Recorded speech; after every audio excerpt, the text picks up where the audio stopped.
Que alegria podermos partilhar com vocês a palavra de Deus hoje. Amém. Antes de começar o estudo da palavra de Deus, vamos orar mais uma vez. Pai querido que estás nos céus, ao abrirmos a Tua palavra, imploramos que o Espírito Santo seja derramado sobre mim e sobre os meus irmãos. Que o Senhor nos fale através da Tua palavra. Que o Senhor responda às necessidades dos Teus filhos aqui nesta noite. Ouve a nossa oração, em nome e pelos méritos de Jesus pedimos. Amém, Senhor. Amém. Abra sua Bíblia em Mateus capítulo 5. Mateus capítulo 5, temos aqui as bem-aventuranças pronunciadas por Jesus. E eu quero falar para você sobre a última bem-aventurança, que está no verso 10 e verso 11. Diz assim: Bem-aventurados os perseguidos por causa da justiça, porque deles é o reino dos céus. Todos os apóstolos foram perseguidos, mesmo aquele que não foi martirizado, como o caso de João, mas ele foi perseguido. Foi jogado dentro de um caldeirão de óleo fervendo e depois foi lançado na ilha de Patmos. Todos sofreram, todos foram perseguidos. E Jesus está dizendo, bem-aventurados os perseguidos por causa da justiça, porque deles é o reino dos céus. Bem-aventurados são vocês quando, por minha causa, os insultarem e os perseguirem e mentindo disserem todo o mal contra vocês. Então Jesus não prometeu um mar de rosas, Jesus não prometeu um céu azul, sempre azul. Não, Jesus Cristo está dizendo que aqueles que fossem segui-lo iriam passar por perseguições. O mundo não ama os seguidores de Jesus. Por isso que Jesus disse em João capítulo 16, abra sua Bíblia, João capítulo 16. E aqui João está falando palavras de Jesus, o verso 33. João 16 e o verso 33. Falei estas coisas para que em mim vocês tenham paz. No mundo vocês passam por aflições, mas tenham coragem, eu venci o mundo. Jesus não passa a mão na sua cabeça, Jesus não mente para você, Jesus é transparente, ele não engana as pessoas, ele não está prometendo o céu aqui na terra para você. O céu ainda não veio. Enquanto estivermos na terra, não espere por aplausos, elogios, amor de todos. Não, não é isso que Jesus prometeu. Jesus foi perseguido. E se alguém poderia ser elogiado e aplaudido, era Jesus. Mas ele foi perseguido, foi morto pela sua própria nação. Os apóstolos também o foram. No Antigo Testamento, o que mais sofreu foi Jó. Uma lição de sofrimento. Mas ele era íntegro, ele era puro, ele era honesto. Aos olhos de Deus, um homem justo. Mas por que sofreu tanto? Porque aqueles que amam a Deus são perseguidos por Satanás. E Satanás ainda domina este mundo. No Antigo Testamento e no Novo Testamento, o príncipe deste mundo era Satanás. Jesus ainda não se tornou o príncipe deste mundo. Ele não implantou ainda o reino da sua glória. Portanto, no Antigo Testamento, Jó sofreu muito. Quando pensamos em provações na Bíblia, o primeiro nome que vem à mente costuma ser o de Jó. Ele não apenas perdeu todos os bens, abra sua Bíblia lá em Jó capítulo 1, não é? Jó capítulo 1, os versos 14 a 17. Jó capítulo 1 e o verso 14 a 17. Aqui diz, veio um mensageiro a Jó e lhe disse, os bois estavam lavrando e as jumentas estavam pastando junto a eles. De repente, os sabeus atacaram e levaram tudo, mataram os servos a fio de espada. Só eu consegui escapar para trazer a notícia. Enquanto este ainda falava, veio outro mensageiro e disse, fogo de Deus caiu do céu e queimou as ovelhas, os servos, destruindo todos eles. Só eu consegui escapar para trazer a notícia. Enquanto este ainda estava falando, veio outro mensageiro e disse: os caldeus se dividiram em 3 bandos, atacaram os camelos e os levaram embora. Mataram os servos a fio de espada. Só eu consegui escapar para trazer a notícia. Também este ainda falava quando veio outro e disse: os seus filhos e as suas filhas estavam comendo e bebendo vinho na casa do irmão mais velho. De repente, eis que se levantou um vento muito forte do lado do deserto e bateu contra os 4 cantos da casa. Ela caiu sobre os jovens e eles morreram. Só eu consegui escapar para trazer a notícia. É muita desgraça para um dia só, para um homem só. E ele era um homem íntegro, fiel, justo aos olhos de Deus. Porque aqui está no capítulo 1, verso 1, havia um homem na terra de Uz, cujo nome era Jó. Esse homem era íntegro e reto, temia a Deus e se desviava do mal. Queridos, o que é que nós estamos procurando neste mundo? Uma vida melhor do que a de Jó? Uma vida melhor do que a de Jesus? Uma vida melhor do que a de Pedro, de Tiago, de João ou de Paulo? Porque é muito comum para nós, seres humanos, ansiarmos pelo aplauso, pelo elogio, por ser querido pelos outros. As pessoas mais sensíveis, elas sofrem quando alguém olha para elas com olhares duros ou críticos. Então, queridos, nós, como filhos e filhas de Deus, estamos aqui, mas aqui não é o nosso lar.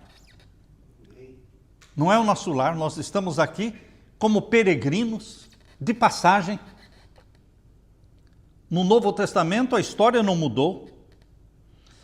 Quando os amigos de Jó vieram consolá-lo, eles ficaram 7 dias olhando para Jó sem falar nada, ficaram mudos por 7 dias.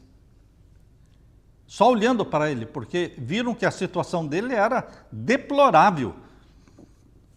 E quando abriram a boca para falar, teria sido melhor ficarem calados. Porque só aumentaram a dor de Jó. Porque começaram a acusar Jó. E Jó sabia que não era culpa dele. Ele não tinha feito nada. Ele tinha consciência de que ele era fiel a Deus. Mas interessante, queridos, que Jó, em toda essa desgraça, aqui diz no capítulo 1 e o verso 20, veja aí o capítulo 1, verso 20, então Jó se levantou, rasgou o seu manto, rapou a cabeça, prostrou-se em terra e adorou.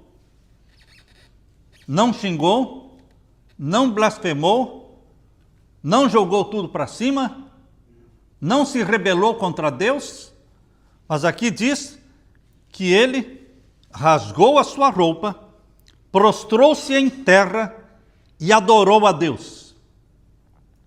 E disse: nu saí do ventre da minha mãe, nu voltarei. O Senhor deu e o Senhor tomou. Bendito seja o nome do Senhor. Em tudo isto Jó não pecou, nem atribuiu a Deus falta alguma. Exemplo daquilo que Deus espera de você. Exemplo de vida que Deus espera de você. Mesmo perdendo o emprego, mesmo ficando doente, mesmo faltando isso, faltando aquilo, nós temos que dar glória a Deus. Glória a Deus. Jesus Cristo, sendo dono de tudo, viveu como pobre na terra. Jesus disse: as raposas têm seus covis, os passarinhos têm seus ninhos, mas o Filho do Homem não tem onde reclinar o quê? A cabeça. Quem era que sustentava o ministério de Jesus? Um grupo de mulheres. Um grupo de mulheres que vendiam suas propriedades e usavam esse dinheiro para sustentar o ministério de Jesus. Mas ele era o Senhor do mundo, mas viveu como pobre, perseguido, odiado pela sua própria nação. Segunda carta de Paulo aos Coríntios, capítulo 11. Vejam como foi a vida de Paulo. Finalzinho do verso 23. Em trabalhos, muito mais. Em prisões, muito mais. Paulo está enumerando aqui que ele trabalhou mais do que os demais apóstolos, embora ele não fosse reconhecido como apóstolo. Teve muito mais prisões do que os apóstolos e mesmo assim não era reconhecido como apóstolo. Por isso ele diz, em trabalhos, muito mais. Em prisões, muito mais. Em açoites, sem medida. Ele foi açoitado muito mais que os outros apóstolos. Em perigos de morte, muitas vezes. 5 vezes recebi dos judeus 40 açoites menos um. 5 vezes ele foi açoitado com 39 chicotadas. Daquelas que cortam a pele, cortam a carne. Porque os chicotes tinham aqueles metais na ponta para realmente dilacerar a carne e sangrar. 5 vezes ele foi açoitado. Ele não recebeu 5 açoites, ele recebeu 5 quarentenas de açoites, menos um. Então, por misericórdia, eles não davam a 40ª, né? Davam 39 chicotadas. A primeira vez, a segunda vez, enfim, 5 vezes. Recebi dos judeus 40 açoites, menos um. 3 vezes fui açoitado com varas. 1 vez fui apedrejado. 3 vezes naufraguei. Fiquei 1 noite e 1 dia boiando em alto mar. Em viagens, muitas vezes, em perigos de rios, em perigos de assaltantes, em perigos entre patrícios, em perigos entre gentios, em perigos na cidade, em perigos no deserto, em perigos no mar, em perigos entre falsos irmãos, em trabalhos e fadigas, em vigílias, muitas vezes, em fome, em sede, em jejuns, muitas vezes, em frio e nudez. Além das coisas exteriores, ainda pesa sobre mim diariamente a preocupação com todas as igrejas. Muito sofrimento. Depois de Jesus, Paulo foi o que mais sofreu no Novo Testamento. E não era reconhecido como apóstolo.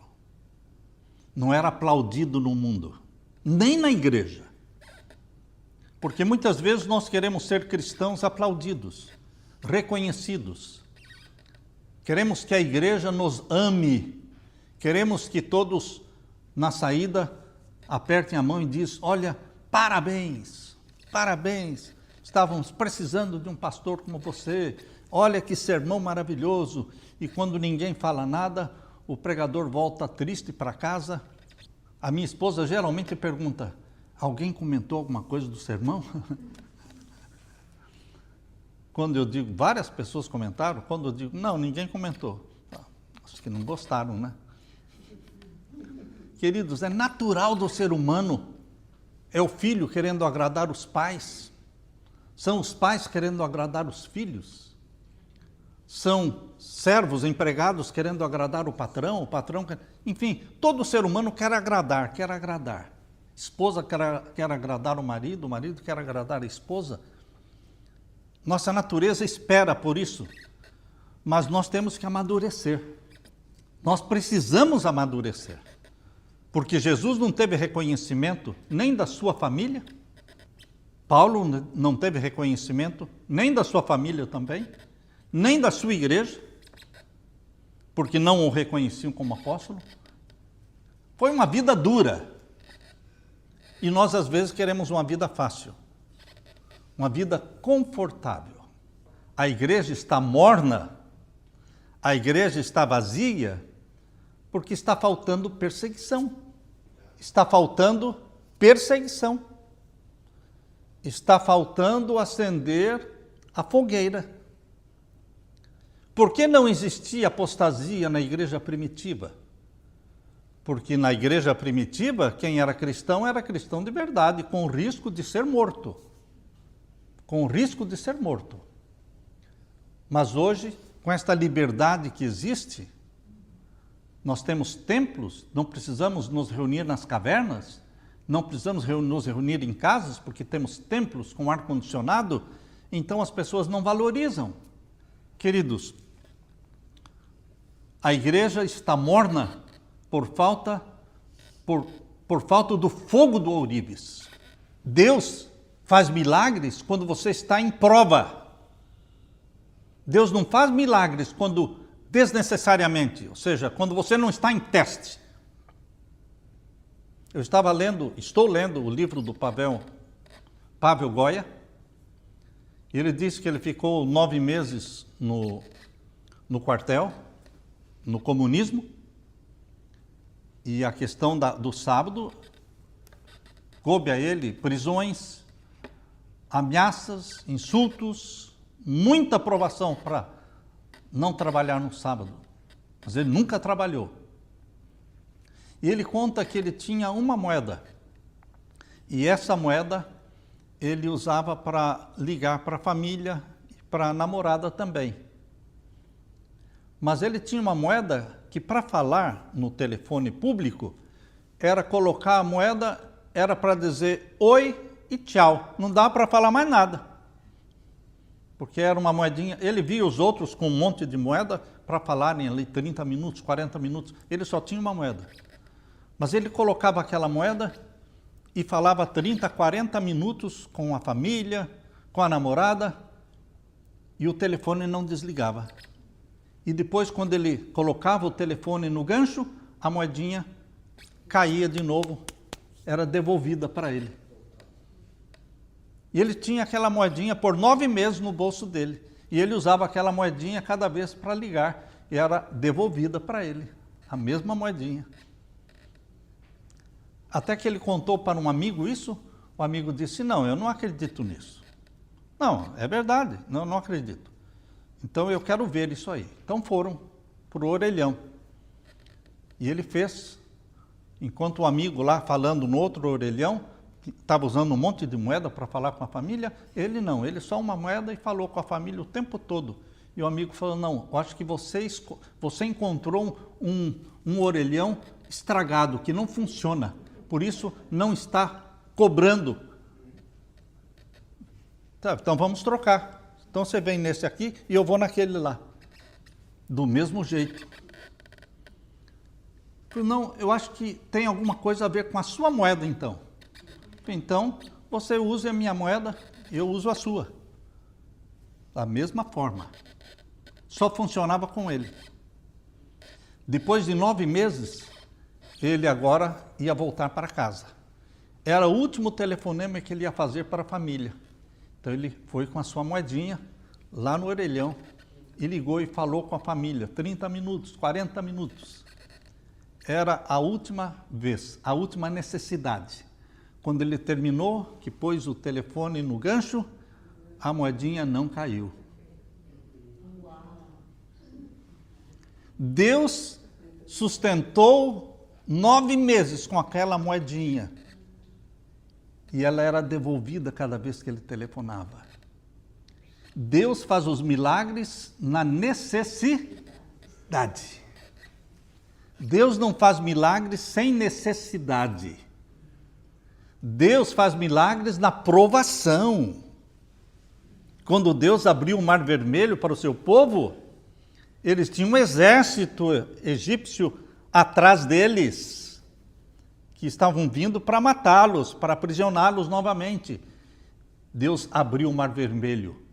Não foi sem necessidade. Quando Deus fez o maná cair por 40 anos, era no meio do deserto. Não tinha armazém, não tinha nada. Era comendo na mão de Deus. Deus atua na necessidade, na provação. Deus apagou a força do fogo dentro da fornalha ardente, onde os 3 amigos de Daniel foram jogados. Deus apagou a força do fogo com eles dentro da fornalha, não com eles fora da fornalha. Ou seja, Deus faz milagres no teste, ou seja, na provação. Deus fechou a boca dos leões, tendo Daniel dentro da cova dos leões, não fora da cova dos leões. O que eu quero dizer com isso? Deus vai permitir você ser jogado na cova dos leões. Eu não sei qual vai ser a sua cova de leões. Eu não sei qual vai ser a sua fornalha ardente. Mas o milagre ele é feito no teste, durante o teste, na hora da provação. João, o discípulo amado, não foi cozido dentro do caldeirão de óleo fervendo, mas o milagre não aconteceu nem antes nem depois. O milagre aconteceu durante o momento em que ele estava dentro do caldeirão de óleo fervendo. Entendem? Os mártires sentiam dores. E como é que na hora que o fogo estava queimando, eles estavam cantando? Queridos, Deus faz o milagre na provação. Não com você deitado na sua cama, balançando na sua rede, ou brincando na praia, ou assistindo televisão, Deus vai fazer um milagre? Não. Deus faz o milagre na necessidade, na provação. Meu querido irmão, minha querida irmã, Deus operou na vida de Jesus, ensinando a obediência para Jesus através do sofrimento. A Bíblia diz em Hebreus capítulo 5, que Jesus aprendeu a obediência através daquilo que ele padeceu. Ele padeceu. Por ser o Filho de Deus, e era filho único. Vocês já ouviram falar que filho único, às vezes os pais estragam, né? Porque tudo é para ele, os pais não querem que ele sofra tanto. Jesus era filho único. João Batista era filho único. Mas foram poupados? Não, não foram poupados. Deus o Pai permitiu que o seu Filho unigênito fosse o quê? Provado e suasse sangue, suor de sangue. Ele era o Filho amado. Você também não é o Filho amado de Deus? Você também não é o queridinho, a queridinha de Deus? Então não duvide que você é. No momento em que você estiver passando por um câncer, porque os queridinhos de Deus também pegam um câncer. O avião também cai com os queridinhos de Deus dentro do avião. Deus permite que nós passemos por provações e às vezes Deus nos livra e às vezes Deus permite que eu morra, que um filho, uma filha de Deus morra. E muitos morreram como mártires. Deus vai livrar. Não, mais de 50 milhões de mártires Deus não livrou, eles morreram como mártires. Então não fique pensando, Deus vai me livrar, Deus vai me livrar. Não. Deus sabe o que ele faz. Pedro, Tiago, Natanael, enfim, todos os outros morreram como mártires. João não. Por que os outros sim, João não? Deus sabe. Deus sabe. Pense nos milagres que aconteceram na vida de José. Não na casa do pai, sendo acocado pelo pai, mas como escravo no Egito. A dor que ele sentiu com a separação do pai. A dor que ele sentiu quando acusado, inocente, ele foi acusado de ter abusado da mulher de Potifar e foi para a cadeia. E ele não ficou ali menos do que 12 anos. Não foi 1 mês, 2 meses que colocaram José na cadeia. Ele ficou cerca de 12 anos na cadeia. Queridos, Deus nos fabrica no fogo do ourives, na fornalha, para queimar o nosso orgulho. Depois de Deus ter ungido Davi como rei, Davi tinha cerca de 15 anos quando foi ungido como rei, mas ele só se assentou no trono de rei aos 30 anos. Ou seja, depois de ser ungido como rei, ele foi perseguido terrivelmente por Saul, por 15 anos. E podendo matar Saul, ele não matou. Queridos, Deus provou Davi, Deus provou José, Deus provou o Pai, provou Jesus, provou os apóstolos, Deus vai provar você também. Ninguém, nenhum de nós chegará no céu sem ter passado pelo fogo do ourives, para queimar os nossos orgulhos, para queimar as nossas vaidades, para queimar nossas sensibilidades, para queimar nossas ilusões com este mundo, ao ponto de você ficar desiludido com o mundo, ao ponto de você não esperar mais nada deste mundo. E você estar clamando, volte logo, Jesus, eu não espero mais nada deste mundo. Só vai piorar, só vai piorar. Aqui na segunda carta de Paulo aos Coríntios, capítulo 12, verso 7, Paulo diz assim: e para que eu não ficasse orgulhoso com a grandeza das revelações, porque ele escreveu quase que o Testamento inteiro, o Novo Testamento quase que inteiro foi escrito por Paulo. Isso poderia ter criado nele o quê? Orgulho. Mas para que eu não me orgulhasse das minhas revelações, que ele teve muito mais revelações que os outros, o que Deus permitiu? O espinho na carne. Deus permite algumas coisas. E às vezes ficamos revoltados porque Deus permitiu. Toda aprovação, meu querido irmão, que chega até você, passou pela mão do Pai antes de chegar até você. Você não é provado assim do nada. É de repente bateu o carro, de repente incendiou sua casa, de repente o teu filho pegou um câncer, de repente o seu filho morreu. Ah, Senhor, tudo isso passou pelas mãos do Pai. Será? Será? Não. Com certeza passou pelas mãos do Pai. Ele mede, ele pesa, ele vê se você vai aguentar, se não vai aguentar, porque ele não permite que você seja provado acima do que você pode suportar, com a ajuda dele. Ele mede, ele pesa, ele avalia antes de liberar a aprovação. Isso ele fez com a vida de todos, inclusive de Jó. Ele mediu, ele pesou, ele colocou limites. Para Satanás ele colocou limites. Até aqui, Satanás. Daqui para frente, não mais. Então, queridos, Deus vai nos provar, está nos provando. Se ainda não chegou para você a aprovação, a fornalha ardente, não se preocupe, vai chegar. Tem como evitar? Não tem como evitar.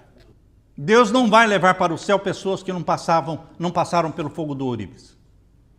É um risco de começar o pecado outra vez no céu. Porque o risco, a probabilidade é muito grande. E se alguém lá resolve novamente se rebelar contra Deus? Deus não vai levar para o céu pessoas que não foram o quê? Provadas até a morte. Pessoas desiludidas com o mundo, mas apaixonadas pelo céu. Deus permite. Deus está no controle da sua vida quando você é filho, quando você é filha, quando você busca por isso. Deus está no controle. E Paulo diz aqui na segunda carta aos Coríntios, capítulo 12, para que eu não ficasse orgulhoso com a grandeza das revelações, foi-me posto um espinho na carne, mensageiro de Satanás. Mas foi por permissão de Deus. Ou vocês acham que o espinho na carne foi colocado nele sem a permissão? Não, Deus permitiu. Assim como permitiu Satanás destruir tudo que Jó tinha. E depois Jó foi afetado por uma doença, ficando com aquelas feridas da cabeça aos pés, mas com a permissão divina. Fica difícil para nós seres humanos entendermos como é que Deus trabalha. Até onde Ele permite? Ele sabe, nós não sabemos até onde Ele vai permitir acabar o dinheiro. Como eu sofri muito para construir igreja, e pela graça de Deus, a Leila e eu construímos muitas igrejas no Brasil ao longo do nosso ministério. Agora, quando nós fomos mandados por Deus para o campo, para a fazenda, eu pensei que era para descansar mesmo. Mas não. Os interessados começaram a surgir, foi crescendo o número, crescendo. Eu disse, Leila, não vai ter jeito, a gente vai ter que construir alguma coisa. Orei para Deus, Senhor, eu estou disposto a construir, mas eu sofri tanto nas construções, será que desta vez o Senhor poderia me ajudar a construir sem sofrer tanto? Porque seria tão bom se eu pudesse construir com dinheiro que as pessoas dessem, porque antes eu passava a noite sem dormir, buscando, Senhor, como é que eu vou pagar os funcionários? E Deus disse, sim, eu vou fazer isso. E as doações começaram a chegar. Pela primeira vez na vida, eu comecei a construir com doações que já estavam chegando. Mas ainda tem provações. Ainda tem provações. Queridos, aqui diz, 3 vezes pedi ao Senhor que afastasse de mim o espinho na carne. Paulo queria se livrar do espinho na carne, sim ou não? Quem não quer se livrar de um câncer? Quem não quer se livrar de uma doença? Todo mundo quer. E Paulo pediu. O Paulo que ressuscitava mortos, pegavam o lenço de Paulo. Nem era Paulo, era o lenço de Paulo. E levavam e as pessoas eram curadas. Com o lenço de Paulo. Mas ele era doente. Você entende isso? Você entende? Ele era doente. Se ele ressuscitava mortos, curava as pessoas, e por que ele não se curava? Porque na oração você sempre diz o quê? Seja feita a tua vontade. Ora, se Jesus ressuscitava mortos, Jesus curava as pessoas, por que ele não se livrou da morte? Por causa desta oração. Qual a oração? Seja feita a tua vontade. Quando você faz esta oração, a vontade de Deus será feita. E a vontade de Deus nem sempre é a cura, nem sempre é a libertação. Ele permite, porque eu não sei. No céu, um dia, Deus vai nos explicar. Lembra daquela vez? Lembra aquela situação em que você estava? Eu não tirei você, eu permiti você passar pelo vale da sombra da morte, mas eu vou explicar para você agora por quê. Mas isso nós vamos ter uma resposta lá. Aqui nós não temos ainda. A gente tem que confiar. Confiar. Por que um pastor fiel morre? Não é? Não é verdade? Por que um homem de Deus, ganhador de almas, sincero, foi ceifada a sua vida assim? A nosso ver, antes do tempo. Para nós, antes do tempo. Mas para Deus não foi antes do tempo. Porque Deus sabe todas as coisas. Nós não sabemos. Então Paulo diz aqui, 3 vezes pedi ao Senhor que afastasse esse mensageiro de Satanás, espinha da carne de mim. Então ele me disse, Deus respondeu, Paulo, a minha graça é o que basta para você. Uma resposta direta, sim. A minha graça te basta. Mas e a minha doença? Não. A minha graça te basta. Ele morreu com essa doença, meu irmão. Essa doença não desapareceu até o dia em que ele foi decapitado. Porque Paulo morreu decapitado em Roma. Mas por que Deus permitiu que esse homem que escreveu quase que o Novo Testamento inteiro fosse decapitado? Por que Deus permitiu que o seu filho unigênito morresse? Queridos, Deus não ama menos o filho unigênito dele do que você. Você não é um filho de segunda categoria. Não, o filho unigênito de Deus era em primeira categoria, nós somos em segunda. Não existe segunda categoria de filhos e filhas de Deus. Ou somos filhos e filhas ou não somos. Se nós nascemos do Espírito e fomos gerados pelo Espírito Santo, então somos filhos e filhas de Deus como Jesus. Mas ele vai permitir que você passe pelo fogo do ourives. Por isso ele disse para Paulo, a minha graça é o que basta para você. Porque o poder se aperfeiçoa na fraqueza. De boa vontade, pois, Paulo entendeu isso aí. De boa vontade, pois, mas me gloriarei nas fraquezas, para que sobre mim repouse o poder de Cristo. Por isso, sinto prazer nas fraquezas, nos insultos, sinto prazer nas privações, nas perseguições, nas angústias, por amor de Cristo. Porque quando eu sou fraco, então eu sou forte. Ele entendeu. Queridos, Jesus Cristo ama você e a mim. E porque nos ama, Ele vai permitir que você e eu passemos pelo vale da sombra da morte. Ele quer purificar o seu caráter para que brilhe com o ouro do caráter de Jesus. Ele quer dar para você a fé dele. Aqueles que têm fé nele receberão a fé dele. A fé dele é esta que faz com que você dê glória a Deus mesmo na tristeza e na doença. É a fé dele. A fé dele só é dada para aqueles que exercem uma fé nele. A fé que nos salva. Amém? No mundo tereis aflições, mas tenham um bom ânimo. Eu venci o mundo. Aleluia! Que Deus derrame a bênção sobre você, o Espírito Santo sobre você. Em nome de Jesus. Deixe-me orar com vocês. Pai querido que estás nos céus, obrigado, porque existem privações, existem vales sombrios, existem doenças, mas nós entendemos que somos filhos e filhas do Pai Celeste. Nós entendemos que o céu não é aqui. O céu ainda virá, segundo a vinda de Jesus. Ele virá para nos arrebatar e para nos dar vida eterna, plena de alegria. Enquanto estivermos aqui, Pai querido, dá-nos o batismo do Espírito Santo e que Ele nos conforte, nos fortaleça e nos purifique e corrija em nós os nossos defeitos de caráter. Queremos que o Teu nome seja exaltado na nossa vida, como foi exaltado na vida de Jesus. Derrama o Teu Santo Espírito sobre nós, é em nome de Jesus que pedimos, e todos dizemos, amém, Senhor. Amém. Deus seja louvado.